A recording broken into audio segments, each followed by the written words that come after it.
தயிர்னா உயிர். அப்படியா?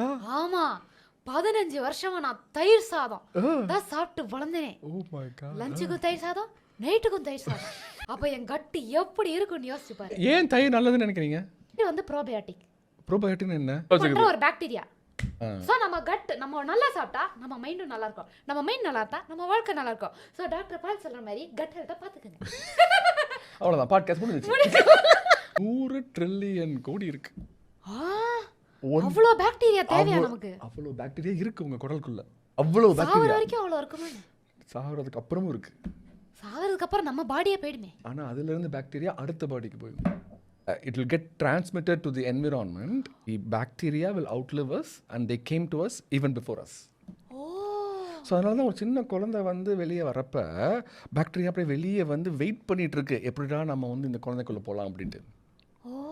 ஸோ அதனால தான் இப்போ நீங்கள்